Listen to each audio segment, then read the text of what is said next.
Assalamualaikum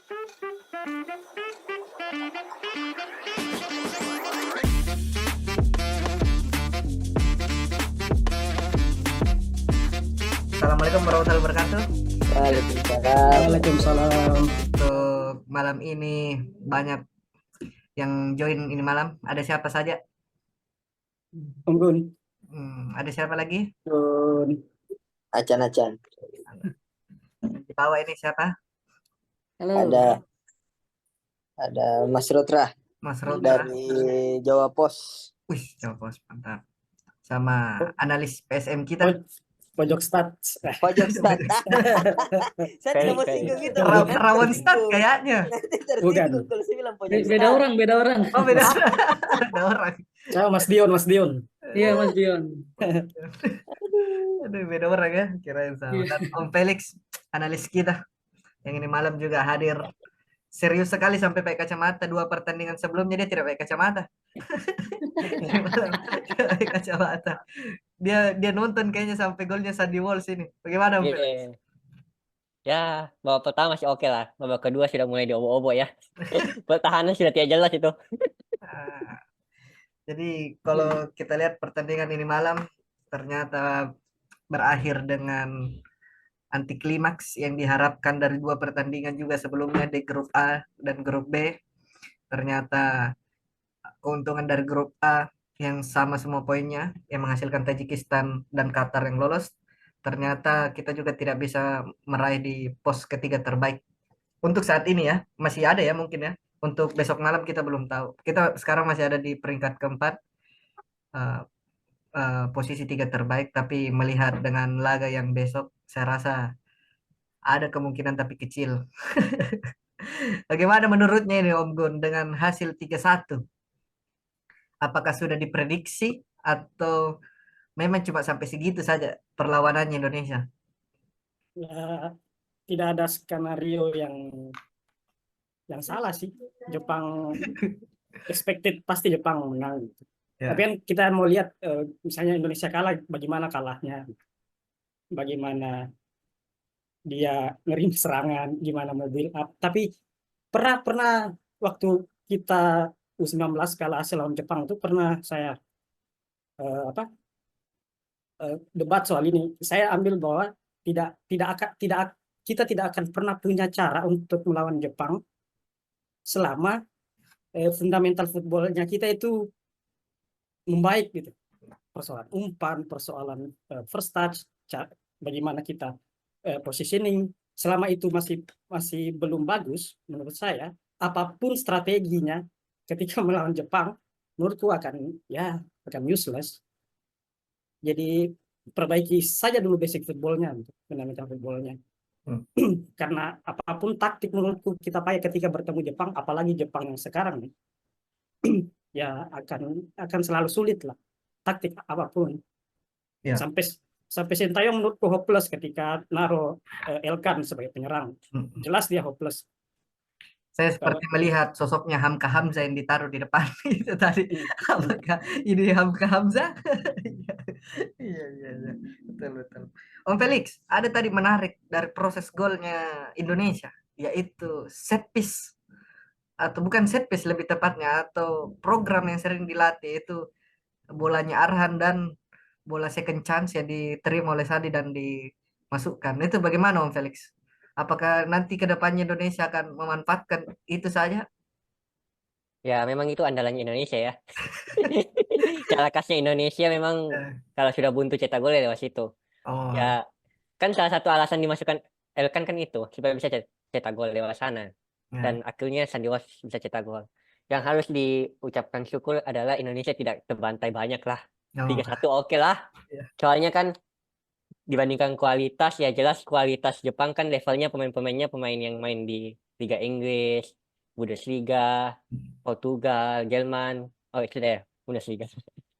Ya kan levelnya mereka sudah jauh-jauh di atas pemain keturunan kita yang main di luar negeri gitu. Jadi untuk 3-1 walaupun banyak kekurangan tapi level Jepang di pertandingan ini bisa saja mengalahkan Indonesia lebih dari 5-0 gitu loh. Apalagi di babak kedua kan sudah diobo-obo gitu lah. Pertandingan sudah ya jelas kalah level ya. Ya betul. Kita melihat saja secara peringkat FIFA, peringkat Jepang itu mungkin ada di 30 besar. 17 kalau nggak Sudah salah. sampai 17 sekarang. Kalau nggak salah ya. Iya, iya. Seingat saya 17. Dan sedangkan kita kemarin tertahan di naik setelah lawan Vietnam ya, 142 dari 146. Mas Rotra, mau bertanya nih Mas, dari pandangannya Mas. Indonesia lawan Jepang ini seperti eh, adalah yang perwakilan Asia kalau di Piala Dunia, bahkan di beberapa Piala Dunia terakhir selalu tidak pernah absen. Sedangkan Indonesia Piala Asia ini, bahkan Piala Asia pun ini 16 tahun baru bisa masuk lagi. Bagaimana menurutnya Mas Rotra ini? Eh, mungkin ada dua aspek ya. Yang Ya. pertama kemarin hari ini aku sempat nulis soal statistik PPDE, passing per defensive action itu. Hmm. Nah, Jepang itu paling rendah di antara semua tim Piala Asia. Bayangin, paling rendah. Dari Hmm. intensitasnya itu paling tinggi. Jadi aksi bertahannya itu paling rendah, intensitasnya itu paling tinggi gitu. Nah, Indonesia itu masuk dalam 10 besar PPDE atau aksinya itu paling besar. 10 besar di Piala Asia itu. Bayangin nomor 1 dibandingin dengan 10 besar terendah itu. Bisa kelihatan. Iya, iya, iya. Itu dari statistiknya Opta itu. Ya. Itu yang kemudian di tulisan saya itu saya bilang bahwa dari menit awal Jepang akan melakukan pressing tinggi. Dan itu kejadian. Hmm. Meskipun intensitasnya nggak segede di babak kedua ya. Di Ya. babak pertama aku melihat intensitasnya relatif cukup bisa ditahan. Dan ketolongan dengan gol yang ya bisa dikatakan nggak tahu ya apes mungkin. Iya, iya. Gol itu. Dan babak kedua intensitas naik. Indonesia bermain terbuka juga. Dan akhirnya ya mau nggak mau juga kebobolan itu gitu.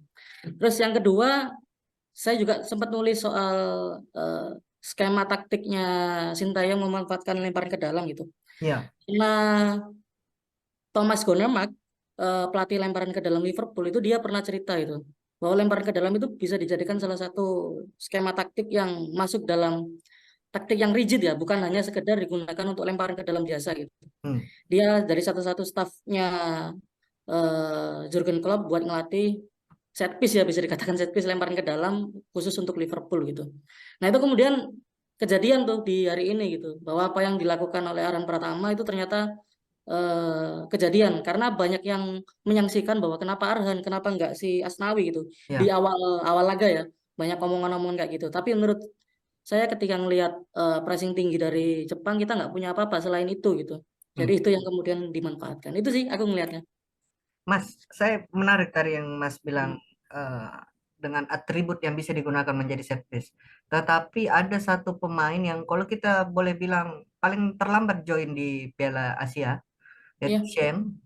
Hmm. Apa menurut Mas Rutra yang menjadikan Arhan tetap over di atas Shen untuk Piala Asia kali ini? Apakah karena terlambatnya join Shen atau ada satu yang Eh, menarik mungkin? mungkin di luar itu dia dari aspek ini apa? Sen itu terakhir main kapan ya? Aku lupa catat itu di klubnya ya. Ya, Karena dia kan udah non klub kan ya terakhir ini kan. betul, Dia udah terakhir main kapan gitu? Setelah dari FK Viking kalau nggak salah ya. betul. Dan itu kemudian absen lama dan terakhir Arhan pertama itu kan meskipun dia nggak main reguler tapi dia tetap berlatih intens di Ya. Tokyo Verde gitu. Aku ngelihatnya dari aspek itu sih gitu. Hmm. Lihatnya dari aspek itu soal kesiapan juga dan mungkin kondisi mental juga ketika datang itu kan dia datang bukan kondisi yang fresh ya. Dia banyak punya beban mental keluarga atau ibunya yang sakit itu. Aku Hmm. melihatnya dari sisi itu sih gitu. Di luar ekspektasi Arhan yang memang secara aksi defensif juga nggak terlalu baik. Itu harus diakuin dibandingkan dengan Asnawi gitu. Tapi dia punya kelebihan yang lain yang ya hari ini terbukti gitu. Kayak gitu sih. Hmm. Om Macan, saya mau penasaran ini malam.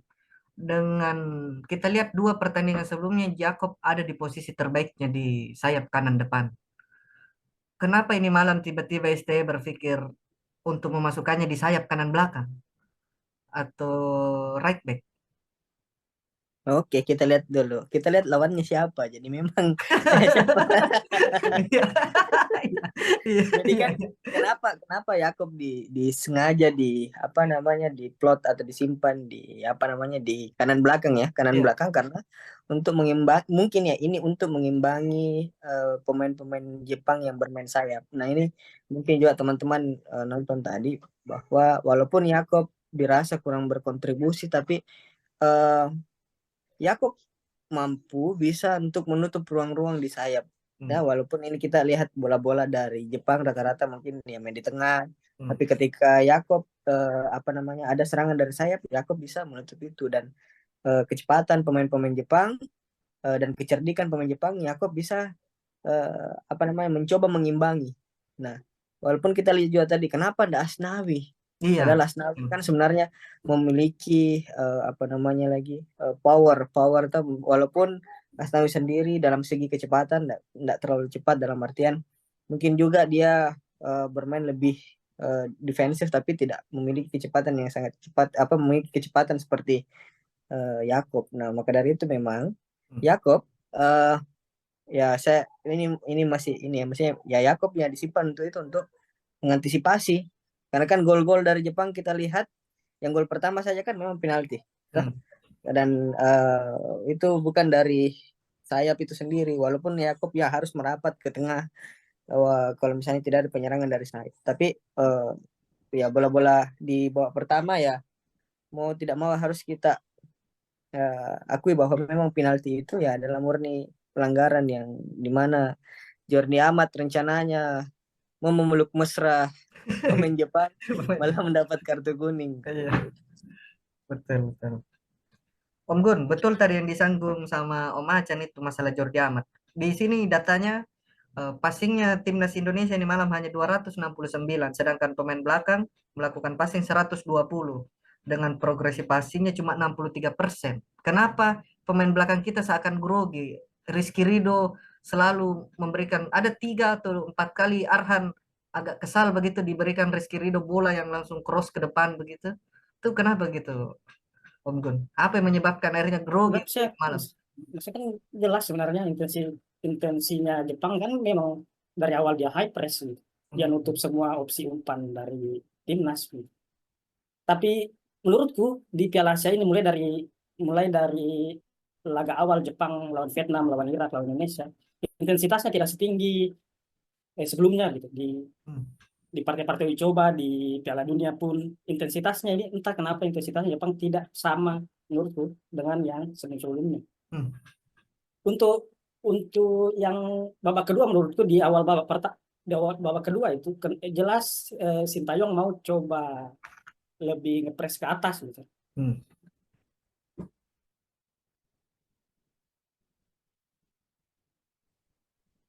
Kayaknya Gun ini nge-lag ini. Jaringan nomor. Iya.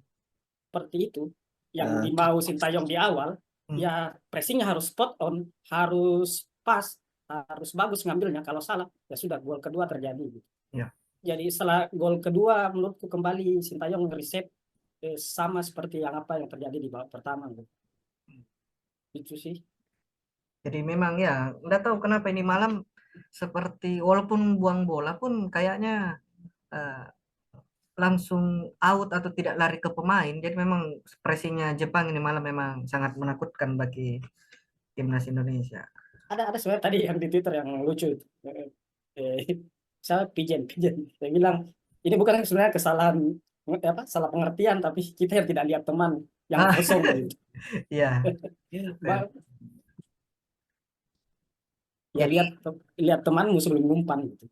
Betul. Kalau dilihat tadi penyerangan juga banyak sekali tiba-tiba Marcelino memberikan bola ke Egy ternyata sudah balik dan lain-lain. Termasuk juga Arhan tiba-tiba mengejar Ritso Duan, ternyata Hopner ditinggal sendirian nomor 9 ternyata gol. Tapi ada yang menarik ini Om Felix. Menurutnya ada apa yang terjadi dengan Sananta ini? Ketika kita punya striker murni tetapi tetap bertahan dengan Rafael Struijk yang malam ini kayaknya kurang dapat bola atau kurang dapat sentuhannya ini malam. Bagaimana itu Om Felix? Ada Dimas Derajat, Hoki Caraka, dan Sananta. Kalau dilihat dari berita-berita ya, Sananta katanya sakit. Kalau memang sakit ya nggak bisa dimainkan kan. Kalau cedera nggak bisa dimainkan. Tapi kalau misalnya di available, tapi memang karena plannya STY makanya dia tidak main, mungkin salah satu alasannya ini ya, menurut saya sih karena STY coba main direct, main counter attack. Kan Sananta itu lebih ke tengah. Sedangkan Rafael lebih bagus lah secara kualitas teknikal dan lain sebagainya. Walaupun begitu, Saya sih lebih setuju kalau Sananta main di depan ya, Rafael main di kiri gitu atau di kanan. Lebih cocok. Soalnya Rafael kan memang kecenderungannya memang bukan pemain tengah ya. Apalagi fisiknya dia juga nggak bagus. Iya, dia seperti sosok Paulo Dybala kalau saya lihat di AS Roma. Dia Iya. memang pemain-pemain yang parlente kalau kita bilangnya, orang-orang timur bilangnya. Om Ratra, ini kan adalah Piala Asia dengan skuad-skuad yang dipenuhi dengan pemain naturalisasi. Beberapa bulan lagi ke depan nanti kita akan menghadapi kualifikasi Piala Dunia. Bagaimana menurutnya Om Ratra? Apakah ini sudah skuad terbaik kah atau akan terjadi bongkar pasang yang besar? Mungkin ini ya, aku yang cukup nggak tahu ya, cukup apa, cukup kritis terhadap pemilihan pemain itu, pemilihan pivot di DM murninya timnas Indonesia kali ini tuh kehilangan sosok kayak Rahmat Irianto gitu. Betul, saya setuju Itu itu yang dari awal itu saya setuju itu. itu yang kenapa ya gitu. Maksudnya Ya, dari komposisi pemain juga Mark Klok menurutku kalau untuk di level timnas yang kayak sekarang nih ya, udah terlalu jauh gitu menurunnya gitu. Udah terlalu jauh pressingnya dia, kemudian pengambilan keputusan dia gitu. ya, jangan senyum-senyum Mama Chan. Ya, Kayak gitu sih itu Betul yang toh, menurut betul toh, betul toh. Levelnya memang itu kok good fail. Kan awalnya masuk good fail doang. Nggak Oh. tahu gitu. Iya. Iya Itu kan? di mana itu sih? Di mana itu aku nggak tahu. Tapi Begitu aja levelnya. Oh, ya, silakan. iya, tapi menurutku itu sih itu yang bikin kenapa gitu. Komposisi ya kita sering lihat ya STY itu sering pakai 3-4-3. Kemudian sering beberapa kali juga main 4-4-2 gitu. Sering juga main satu pivot, main 2 pivot itu. Nah, kadang-kadang ini yang aku ngelihat kenapa ya gitu pemain-pemain yang nganterin Indonesia ketika untuk lolos Piala Asia dan itu benar-benar dibutuhin itu nggak masuk gitu. Dan dalam tanda kutip memasukkan pemain-pemain yang menurutku ya kayak tadi ya, misalnya Sananta gitu. Sananta misalnya kalau memang dia gini kan di sport science itu kan ada masa penyembuhan ya, masa pemulihan.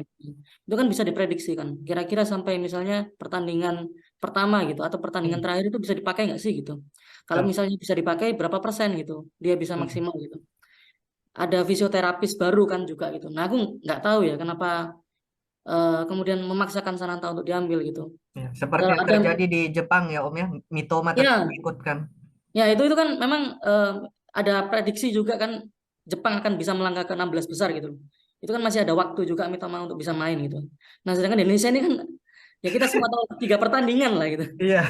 3 pertandingan itu loh. Ya bisa nggak sih gitu misalnya Sananta ini menurut fisioterapis gitu main nggak 3 pertandingan gitu. Itu jadi pertanyaan besarku gitu. Dan itulah yang kenapa misalnya nggak ngambil kayak siapa Lili Pali misalnya yang lagi moncer di timnas itu. Irianto kemudian jadi backup di pivot itu. Nah itu aku itu sih ngelihat itu mungkin akan ada bongkar pasang di bagian-bagian itu gitu. Karena ya terus terang banyak pemain yang dibawa tapi nggak banyak yang dimainkan itu loh. Banyak dibawa tapi nggak banyak yang dimainkan. Itu sih menurutku. Tapi Mas Rotra, saya mau nanya sedikit ya. Ini kan sebenarnya kami udah pernah bahas kenapa di Indonesia itu pivot atau DM defensive midfielder di Indonesia itu masih kurang. Malah kebanyakan pemain-pemain menyerang. Nah, mungkin ada pemain selain Rahmat Irianto yang Mas Rotra lihat dan bisa berpotensi di Liga Indonesia ya. Kita lihatnya di Liga Indonesia. Kalau kita lihat pemain jangan naturalisasi dulu Mas Rotra ya. Yang lokal naturalisasi kan mungkin ada Tom Hai atau siapapun itu atau pemain-pemain yang lain yang akan naturalisasi. Kalau DM murni ya hampir gini. Aku sempat analisis sekitar 10 klub Liga 1 itu, mulai dari PSM sampai Persib. Persebaya itu hampir dikatakan yang bisa konsisten dan intens pressingnya gitu. Itu dilihat dari misalnya sentuhan dia gitu. Kemudian heat map gitu. Kadang aku ngitung itu heat map itu ngambil sendiri di nonton pertandingan. Misalnya saya pingin kalau di Persebaya misalnya saya pingin lihat Muhammad Hidayat gitu. Jadi aku ngambil itu gitu. Ngambil itu kemudian lihat sentuhannya, lihat heat mapnya gitu. Konsisten nggak gitu. Nah aku belum ngelihat pemain yang bisa selevelnya Irianto buat backup itu karena Irianto tangguh kemudian ketika dia intercept kemudian dia tackle-nya juga dan dia nggak canggung buat build up gitu. Betul. Itu menurutku cukup apa ya, cukup kompleks skill itu gitu. Dibandingkan dengan misalnya DM Indonesia itu kebanyakan ya tukang cuci piring gitu. Iya. Ya tackle-tackle berbahaya gitu. Misalnya kayak gitu. Jarang yang Kalau Orang kemarin bilang di bilang sini Mas gelandang Gun, pengangkut air, Mas. iya. iya. Kalau dia bilang Mas Gun tukang tepo Ji. Iya. Siapa? Wahyudi Hamisi. Wahyu dia habis. Itu aku nggak ngelihat itu gitu, nggak ngelihat dia bisa build up gitu, karena Muhammad Hidayat sendiri tuh kemampuan build upnya gitu dilihat dari apa, dilihat dari akurasi passingnya misalnya. Akurasi passingnya itu jelek gitu, misalnya nggak sampai 70% lah menurutku. Kalau nggak sampai 70% ada yang dipertanyakan dengan kemampuan build upnya itu. Kalau itu sih aku belum ngelihat yang bisa selevel Irianto ya dalam hal defensif, kemudian dia bisa bantu build up. Si Kambuaya pun nggak bisa berkontribusi banyak gitu. Meskipun dia bukan DM murni ya, dia box to box gitu. Tapi ketika dia di bawah itu kemarin dimainin kan ya, kalau nggak salah. Dimainin di laga pertama. Ya dimainin, tapi ya kita tahu sendiri lah gimana sentuhan-sentuhannya terlalu individual dalam beberapa momen kayak gitu. Itu sih yang menurutku kurang gitu. Kalau mungkin kita kait-kaitkan ini Om, karena banyak pecintanya PSM di malam ini. Apakah Akbar Tanjung bisa masuk di pos itu? Akbar Tanjung ya, kayaknya kemarin Akbar Tanjung sempat masuk ini ya, sempat masuk. Aku analisis itu sempat masuk salah satu pemain yang berkontribusi positif ya Iya. di PSM ya. Saya sempat masuk itu, cuman nggak tahu juga gitu, nggak tahu kan kalau pemilihan itu kan balik lagi ke selera ya. Iya, selera pelatih. Kemudian set play pelatih juga gitu, maunya kayak gimana itu yang nggak apa ya, kita nggak bisa intervensi ke situ. Tapi kalau kita mau nyodorin data ya itu bisa masuk sih di situ. Gitu. Jadi memang di masa prime-nya sekarang mungkin 30 apa 29 tahun sekarang Mas Akbar Tanjung sebenarnya Ya itu. bisa dicoba aja dulu di training saja. Mas, yang tadi Mas bilang ini masalah pemilihan pemain, saya agak menarik membahasnya itu karena di Piala Asia kali ini kita ternyata tidak memainkan Dendi Sulistiawan, Wahyu Pras dari PSIS Semarang, Dendi tadi dari Bayangkara United, kemudian Sananta dari Persis Solo, kemudian ada 2 penjaga gawang Riyandi dan Nadio yang tidak dimainkan.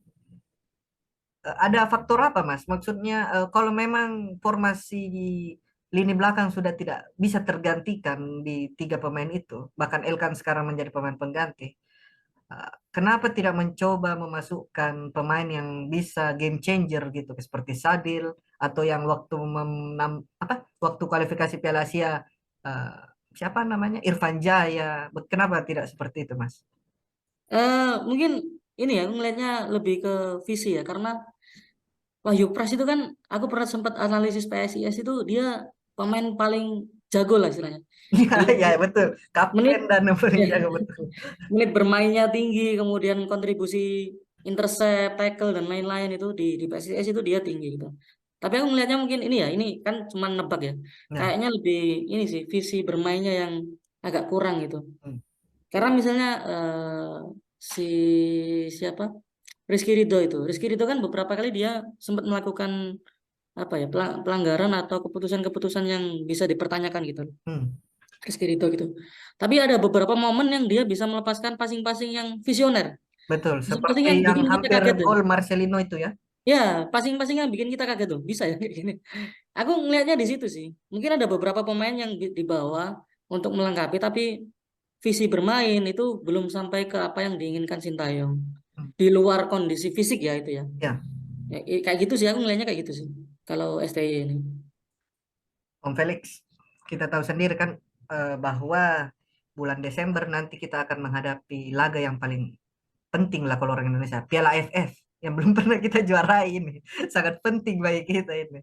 Dan saya baru mendapatkan kabar Piala AFF sedang direncanakan masuk ke FIFA Matchday karena dia late Desember atau akhir Desember dan dicoba untuk masuk di situ. Menurut Om Felix, apakah skuad yang ada sekarang ini dengan catatan STY masih bertahan ya? Dengan catatan karena kan dia penghakimannya adalah Piala Asia U23. Menurutnya apakah betul seperti tadi Mas Rautra, apakah akan terjadi pembongkaran pasang pemain atau ingin mencoba hal yang baru? Saya klarifikasi dulu yang tadi. Setahu saya ya, Irianto itu ini ya, cedera. Setahu Iya saya. betul, cedera. Setahu saya cedera, makanya nggak masuk squad. Ya. Oke. Dua kali pun Persib training dengan Dewa United dan Iya. beberapa Bandung Utama itu dia tidak dimainkan, dia hanya duduk di pinggir lapangan. Iya. Nah, setahu saya dia merupakan bagian penting ya dari STY. Betul. Iya. Oke, mengenai AFF.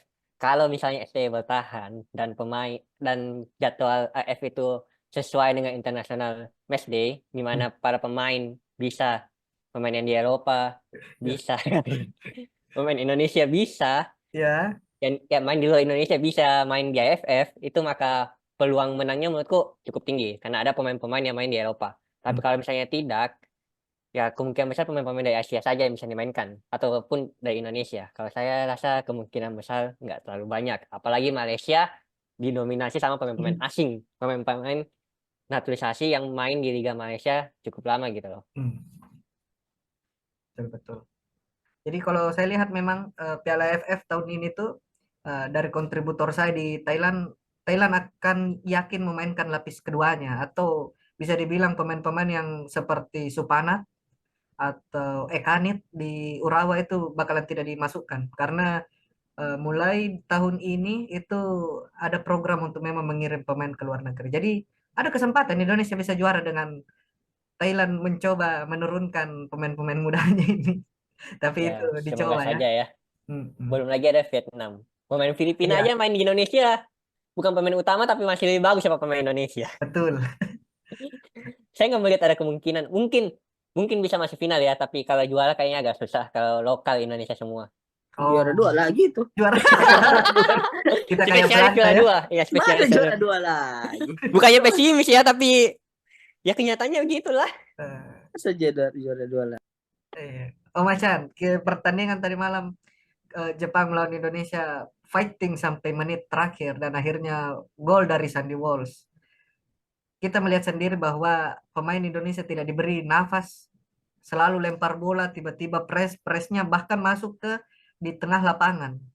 Orang bilang ya dikasih cuma setengah lapangan tadi itu Jepang versus Indonesia. Sedangkan kalau sudah sampai strike. Nah, menurutnya Om Acan, mental-mental pemain seperti Sandy Walsh seperti ini bisa nggak diikuti sama beberapa pemain-pemain yang mengganti nanti di posisinya kalau ada turnamen berikutnya kayak kualifikasi kah atau apa.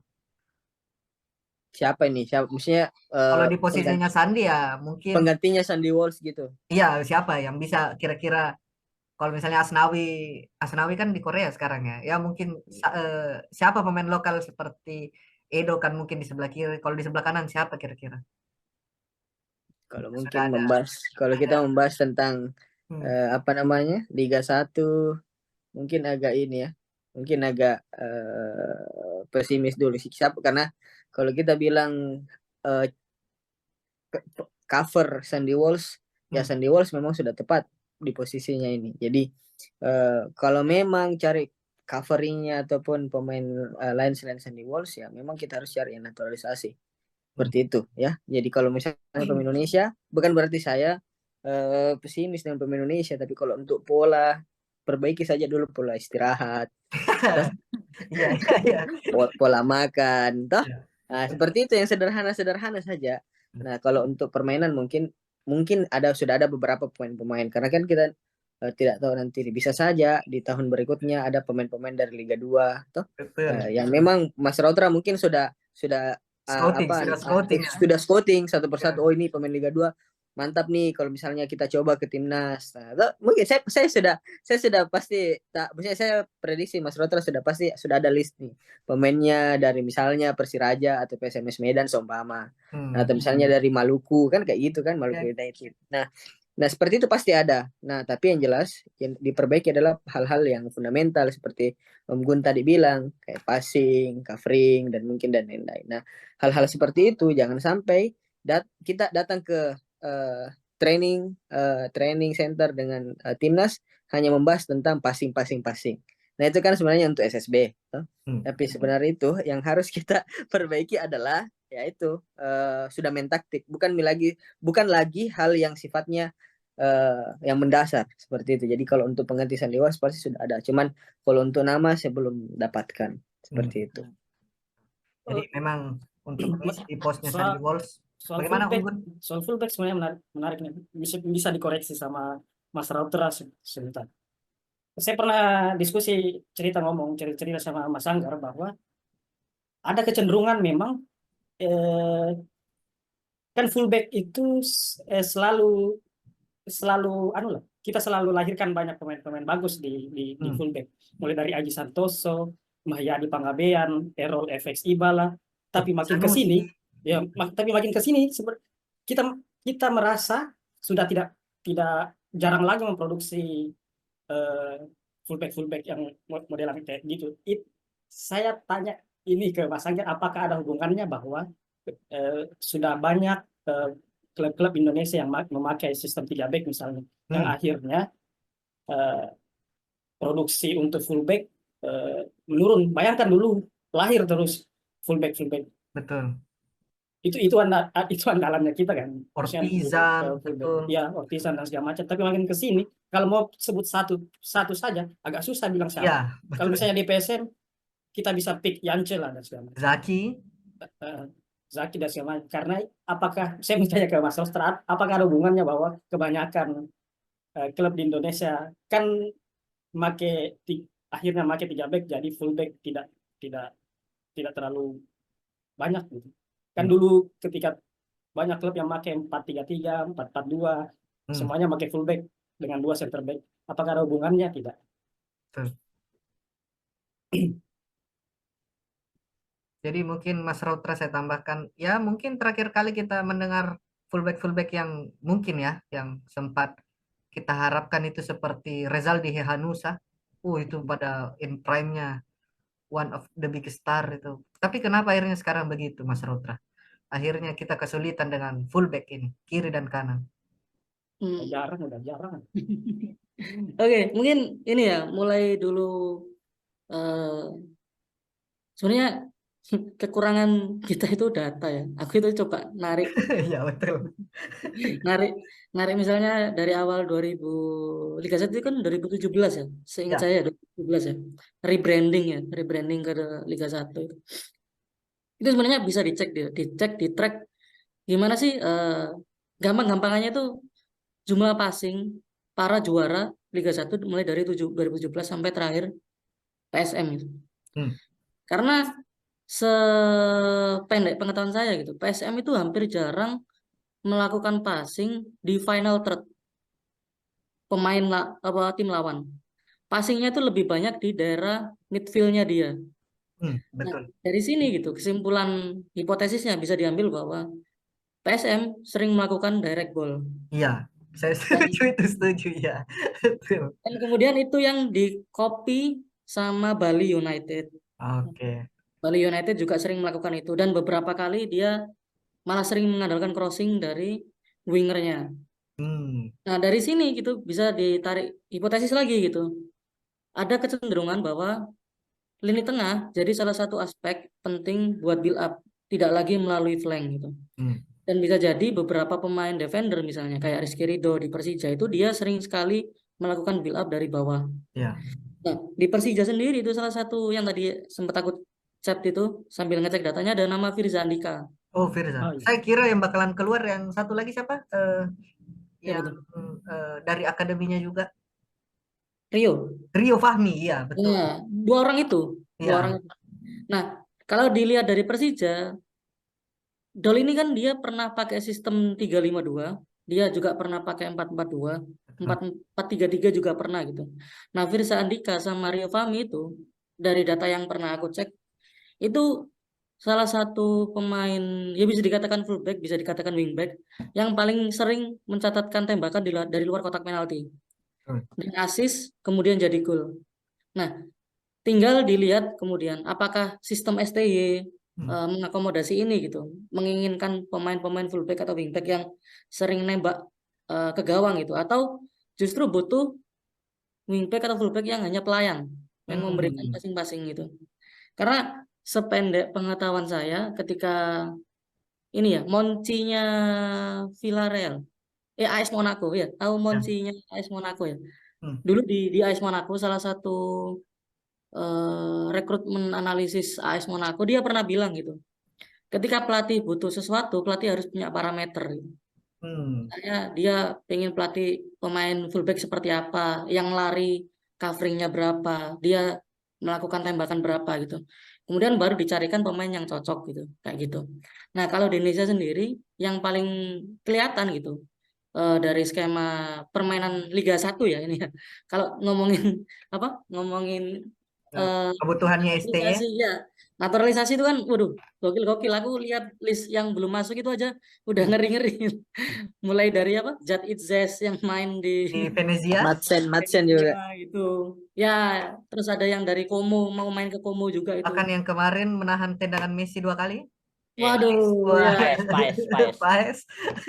Itu kan ngeri ya ngelihat itu ya. Tapi kan sampai kapan gitu sistem naturalisasi ini jalan gitu. Apakah sampai STY selesai atau akan ada yang ngejaga program? Iya. Itu yang aku ngelihatnya sistem kita itu nggak mendukung buat fullback itu tadi gitu. Sistem sepak bola kita gitu. Karena tim-tim yang juara yang misalnya katakanlah sekarang di papan atas itu bisa cek dikumpulin di data LIB itu kan ada ya tabelnya tuh. Coba kumpulin kalau mau ngumpulin ya. Ngumpulin jumlah passing tiap tim itu kemudian di ranking tuh. Itu kelihatan yang 10 besar ranking poin sama 10 besar ranking passing itu kelihatan mana yang direct, mana yang kemudian dia lebih build up dari bawah kayak gitu. Itu kelihatan dan sistem kita kayaknya belum mendukung kayak itu sih. Jadi mungkin itulah Mas Rautra, ada komen dari STY perbaiki liga ya. Ya, Dari dulu itu. Iya, komennya. Karena STY selalu merasa bahwa kalau dia kembali ke TC, saya kayak mengajar orang baru lagi ketemu, padahal muka-muka lama semua. Iya, betul. Om Gun, seperti yang kita tahu setelah ini pertandingan terdekat adalah 21 Maret untuk tim senior ya, melawan pemain Vietnam dengan di bawah asuhan Philip Troussier. Tidak ada hanya Tien Lin di sebelah sini dan kemarin cuma Fufantan. Apakah Indonesia akan bermain seperti Piala Asia tahun ini atau bermain terbuka nanti melawan Vietnam? Soal Vietnam sekarang menurutku ya selama bukan Park Hang-seo lagi ya kesempatan untuk menang gitu. Kan seperti yang kita diskusikan sebelumnya, Troussier ini jauh lebih jauh lebih kalem dibanding jauh lebih baik main gitu. Betul. Yakin saya back to back menang kita di GBK menang, di Hanoi menang. Jadi kalau lawan Vietnamnya Troussier ya. Padahal dia pernah bawa Jepang juara. Iya, 2000 berapaan ya ini? Tahun 2000. 2007 ya? Tahun 2000. Iya, udah 2000. Piala apa tuh? Piala Asia. Juara Piala Asia. Makanya dia langsung dikontrak sama Qatar. Sebelum dia ke Bahrain. Iya, sebelum dia ke Bahrain. Ke Qatar. Oh, Qatar ya. Qatar. Emang top sih. Jadi bisa dibilang memang Indonesia dengan agenda berikutnya adalah kualifikasi Piala Dunia, tetapi saya tidak tahu beberapa pemain mungkin ada yang bermain seperti Sandy Walsh saja membutuhkan 23 jam untuk sampai di Jakarta, dan beberapa pemain-pemain lain itu mengganggu kebugaran untuk sampai di GBK, sedangkan jadwal FIFA Matchday itu dari diberikannya libur hanya 3 dan 2 hari bahkan, itu sangat kita harus antisipasi itu. Nah, sebagai penutup ini kita semua satu-satu nanti saya tanya. Om Felix, apakah ada harapan Indonesia bisa naik peringkat ranking FIFA pelan-pelan dengan skuad yang ada? Kalau juara di turnamen kan tidak terlalu berpengaruh sih sebenarnya kalau bagi beberapa orang, tapi naik kelas levelnya dulu. Tidak dengan melawan Curucao dan tim-tim yang sebenarnya kita tidak tahu. Bagaimana Om Felix? Kalau dilihat dari jadwal yang ada ya, seperti babak kualifikasi Piala Dunia kan lawannya Vietnam, Filipina, 3 pertandingan lah, bisa menang semua udah bisa naik peringkat lah. Apalagi kan Vietnam peringkatnya 90-an. Kalau kita menang kan poinnya lumayan tinggi.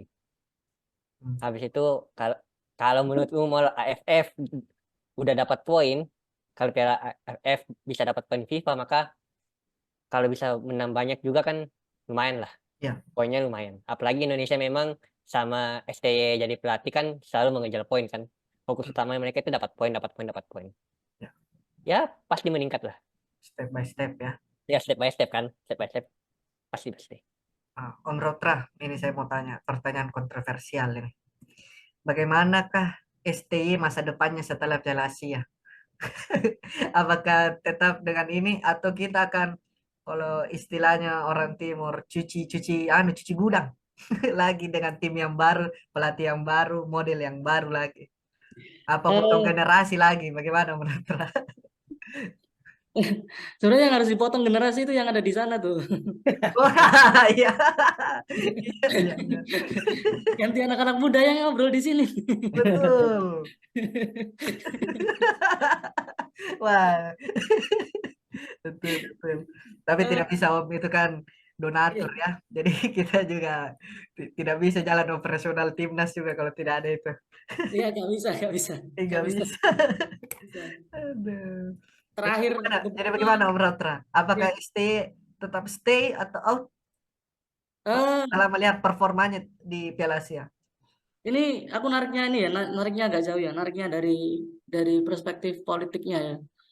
Sebenarnya STY bisa dimanja sampai sekarang itu kan karena ada Bapak Ketum PSSI sekarang ya. Ya, dan yang Bisa sebelumnya dilihat, jangan dilupa kasihan iya, Pak Iwan yang mendatangkan. kan ini ya, maksudnya eh, TC sering di Oh luar. iya betul. Kalau fasilitasnya itu aku ngecoba ngetrek itu memang benar-benar prima gitu loh di periode ini ya dibandingkan dengan periode sebelumnya gitu timnas itu benar-benar dimanjain gitu loh. Dan beberapa lobby-lobby pemain apa naturalisasi pun langsung dihandle, kadang langsung dihandle beliau gitu, Iya. menugaskan stafnya langsung gitu. Nah, misalnya kalau apakah STY stay atau out, jauh jauh lebih dari itu sih. Aku Hmm. pernah bikin tulisan itu, DNA juara STY itu udah kebangun ketika dia juara di Piala Liga Champion Asia ya, dengan Ya, Chunhwa itu. betul. Dengan Chunhwa kemudian dia kemudian beberapa kali juara juga di tingkat Korea Selatan gitu. Betul. Dalam beberapa apa istilahnya parade dia melatih di sana gitu. Hmm. Nah, kalau dilihat dari situ gitu, DNA juara di STY itu memang ada gitu. Nah, kemudian dibenturkan dengan kualitas liga, kualitas pemain di kita gitu. Nah, itulah yang kemudian apakah STY akan stay atau out? Menurutku terlalu prematur juga gitu. Hmm. Misalnya eh, out di tengah-tengah seperti ini gitu. Karena Hmm. komposisi pemain naturalisasi ini Sudah udah sekemauannya ya. ya kalau misalnya dibikin tim itu kan bisa 15 pemain loh. Iya, sudah bisa Pemain, berhadapan lokal versus asing. iya, Iya, betul. bisa dengan pemain cadangan gitu loh gitu. Iya, Nah, betul. ketika ada ini gitu siapa yang kemudian mengawal? Oh, STY nggak ada gitu. Itu yang menurutku terlalu prematur juga untuk menghentikan STY di tengah jalan gitu. ya. Meskipun prestasinya juga belum bisa mengantarkan misalnya lolos fase 16 besar di Piala Asia atau misalnya juara AFF gitu ya. Hmm. Tapi ketika proyek ini mandek di tengah jalan gitu, akan ada misalnya Toni Kusel jilid 2 gitu. Iya, bambu kering. Iya, iya, Contoh iya.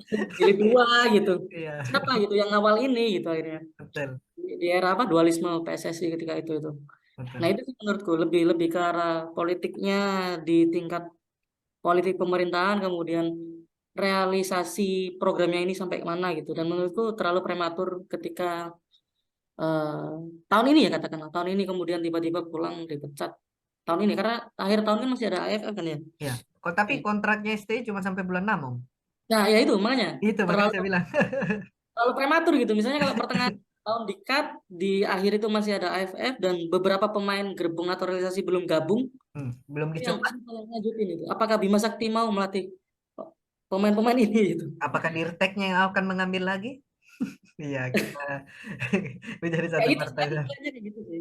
Di luar like or dislike ya, Iya, faktanya kayak gitu. betul, betul. Om Gun, saya kemarin membaca artikel bahwa STY adalah pelatih timnas Korea yang terakhir yang warga negara Korea setelah Gus Hiding. Jadi memang ada beberapa, saya baca artikel bahwa di Korea pun dia mendapat tentangan bahwa kenapa tidak pelatih asing saja di Korea. Bahkan dilempar telur pada saat konferensi pers pertamanya di pengumuman skuad Piala Dunia. Apakah STY bisa bertahan dengan tekanan yang sama dari publik Korea dengan publik Indonesia dan beberapa orang yang seakan-akan selalu menganggap tidak ada capaian yang bagus bagi timnas? Bagaimana itu, Om Gun? Apakah dia bisa bertahan dengan tekanannya itu? Atau akhirnya dia merasa burn out juga mungkin. Kalau saya mah kalau berbicara Korea Selatan, pemilihan pelatihnya pasti bukan lagi percaya proses tapi hasil. Hmm. Kamu gagal ya ganti, kamu gagal ya ganti. Ya tidak akan ada istilah percaya proses di Korea Iya, Selatan. iya, tidak ada. Ya pemilihan pelatihnya saya mah persoalan hasil, orientasinya hasil. Kalau gagal ya ganti. Karena mereka mau hasil, karena mereka merasa sudah membangun sepak bolanya gitu. Iya. Misalnya di sisi federasinya. Hmm. Kalau kita kan masih bermain di percaya proses gitu. Betul. Sintayong dan segala macam. Padahal kan sebenarnya saya sepakat sebenarnya di bagian Bung Toel bilang bahwa timnas itu orientasi hasil. Ada sebenarnya bagian itu. Makanya saya bilang percaya prosesnya misalnya Sintayong sampai kapan gitu. Hmm. Karena kan yang akan terjadi kan cepat atau lambat Sintayong pasti akan pergi dari Indonesia. Iya. Tapi kan kapan kita kesempatannya itu kita kasih gitu. Karena cepat atau lambat nggak mungkin saya Sintayong sampai berpuluh tahun di sini. Iya, Kecuali misalnya kayak Oscar Tabares di Uruguay gitu. Dia bisa 10 tahun karena dia bawa Uruguay peringkat 3 ada hasilnya gitu. Hmm. Tapi atau Ratko Rajovic di Singapura 3 kali AFF gitu. Dia sampai 10 tahun di timnas Singapura misalnya. Karena ada hasil gitu. Ada AFF-nya 3 misalnya. Hmm. Sintayong ini mau sampai berapa lama tanpa hasil begitu masih itu saja. Tapi bahwa setuju Sintayong dilanjutkan setuju. Tapi cepat atau lambat pasti Sintayong pasti akan tinggalkan timnas. Gitu. Betul. Kalau yang tadi dia bilang Om Gun, pelatih akan berganti tapi mekanisme liga itu pasti yang menghasilkan pemain. Kan pernah kita diskusikan ini kan kalau memperbaiki liga itu hasilnya mungkin 10-20 tahun ke depan. Nggak bisa dipakai kosmetik sama ketua PSSI. Betul. Masukin pemain naturalisasi kan jangka pendek pasti. Iya. Percepatan prestasi gitu. Yang bisa dipakai kosmetik misalnya untuk misalnya ketua federasi. Iya. Kalau memperbaiki liga kan itu 10, 20, 30 tahun ke depan hasilnya tidak bisa Betul. dipakai apalah gitu. Iya. Betul. Seperti yang kita lihat ini malam kan Liga Jepang. Saya kemarin menonton dokumenter. Lucu sekali ternyata Liga Jepang awal. Dipaksa oleh negara, oleh perusahaan-perusahaan seperti Urawa kan dari Mitsubishi. Beberapa tim seperti Yokohama F. Marinos itu kan tim-tim tradisional ya. Yang dari perusahaan. Shimizu, Pulse. Itu semua dari karyawan. Kemudian dia mengkontrak pemain. Akhirnya sekarang J-League bertahan 30 tahun. Dan kita lihat pemain-pemainnya. Yang tadi baru kita lawan. Dari starting line up saja cuma satu pemain yang non abort. Nah, kita lihat cuma satu. Nah, itu berarti liganya saja sudah bisa ekspor. Sedangkan kita masih kebanyakan impor tambah satu ASEAN. Nah, itu ya susahnya itu. Dan Jadi, ini bagaimana? apa? Koreksi kalau saya timnas sekarang katanya ini proyeksi 30 tahun yang lalu. Oh, jadi model yang kita lihat sekarang adalah model yang sebenarnya kita mau lihat 30 tahun lalu ya. Kalau di Indonesia dengan kota federasi masih dihubungkan soal politik dan segala macam ya, menurut saya masih tidak. berat ya. Iya maksudnya, karena kan mau semua punya prestasi begitu, 5 tahun, 4 tahun. Setidaknya karena kalau ada dibanggakan ya. Karena kalau bekerja benar itu lama. Kalau bekerja cepat belum tentu benar. Betul. Bisa aja sih. Jadi memang tidak bisa instan lah. Tapi sebuah instan kan juga kita masak mie instan tidak boleh juga terlalu lama direbus. Kalau lalut nanti. Betul. Jadi kayak ST ini instan semua dengan pemain-pemain naturalisasi. Tapi nggak boleh juga terlalu lama direbus. Nanti harus diangkat juga kalau tidak diganti pelatihnya. Om Acan, menurut Om Acan ini, setelah Piala Asia selesai, kita menghadapi sisa liga beberapa sebelum round robin ya, sebelum 4 besar, apakah ada efeknya ke pemain untuk lebih termotivasi untuk bisa masuk di tanggal 21 Maret nanti? Kita contoh saja Lili Pali, Pak. Iya. Dia begitu main begitu begitu bagus baik di klubnya, tapi mungkin karena STY bukan pemain yang diinginkan, sehingga ya jadi menurutku untuk para pemain Indonesia ya main saja sesuai dengan apa ciri khasmu, jangan terlalu mau sedikit-sedikit masuk timnas, karena timnas timnas adalah tempat sementara saja. Jadi fokus ke klub, jadi paling tidak perbaiki karir di klub, pun kalau masuk timnas itu adalah bonus. Iya. Nah kalau misalnya ya kan timnas adalah bonus, top skor adalah bonus, yang jelas dia bermain attitude bagus saja dulu. Iya. Betul. Saya mau sebagai penutup ini mungkin ke Mas Rotra dari Jawa Pos, kan di Surabaya. Akhirnya bagaimana dengan Hernando Airi balik ke klubnya sekarang setelah sibuk tahun 2023 ini, mungkin main ya, tapi sedikit saja. Akhirnya dia sudah bisa normal balik ke klubnya. Mempengaruhi enggak itu? Akhirnya dia kembali ya. Iya, iya. Sebenarnya Persebaya sampai saat ini tuh punya 4 klub termasuk Hernando sih. Ada 4 klub yang terdaftar di LIB ya. Ya. Terus backupnya dia itu si Andika Ramadan itu sempat dipanggil timnas U23 kalau nggak salah terakhir itu. Tapi Iya, kemudian betul. lolos juga. Tapi menurutku di luar itu pelatih kiper Persebaya bukan orang kemarin sore gitu. Itu yang Iya. Benny Van Breukelen kan dia pernah main di Niak Mitra dulu di awal-awalnya gitu. Oh ya. Di era-era Niak Mitra. Kemudian dia malang melintang juga, pernah dibantu-bantu timnas juga gitu. Menurutku kalau soal stok kiper sih saya rasa aman ya di Persebaya, karena targetnya itu bukan lagi juara untuk saat ini. Menjauh dari zona degradasi dulu. Dengan bagaimana tagline-nya Om Gun kalau Persebaya? Apa tagline-nya lagi kemarin? Sustain apa? Sustain ya. Football sustainable. Sama dengan PSM. Iya. Begitu mau terus, begitu saja terus. Iya. Sustain. Betul. Jadi itu adalah bridging nanti untuk Mas Rautra di episode selanjutnya mengenai Persebaya. Iya, bagus masuk-masuknya memang. Kalau Mas Rautra dia sudah standby, biasanya apa-apa panggil aja saya. Kita Oh, sering-sering berkolaborasi. Iya. Gitu tadi bagus. Jangan bilang ini Mas Rautra sumber datanya Mas Asan waktu disertasi kayaknya. Belum. Kayaknya saya rencana mau bikin ini deh, jurnal mengenai statistik. Lebih bagus kayaknya. Saya ngajak Mas Rautra, ngajak semua di sini tuh. Iya. Keren kayaknya. Itu ada Om Felix juga itu. Bisa bikin narasinya. Ya, boleh lah. Oke. Jadi sudah untuk ini malam kita berkabung dulu karena cita-citanya memang untuk lolos grup belum bisa, dan yang mau Belum. Tunggu dulu, masih ada. Kalau ini diupload mungkin sudah lewat. Ya. Optimis dulu. Oke. Optimis dulu ya. Bikin 2 sesi saya Bikin 2 sesi. Indonesia. Masih ada.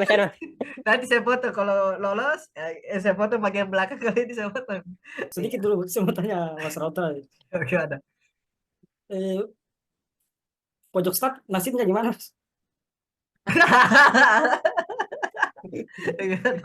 Boleh, kalau teman-teman mau pakai akunnya Oh, boleh. enggak. Kita akun aja sini, masih coba dikembangin Mas.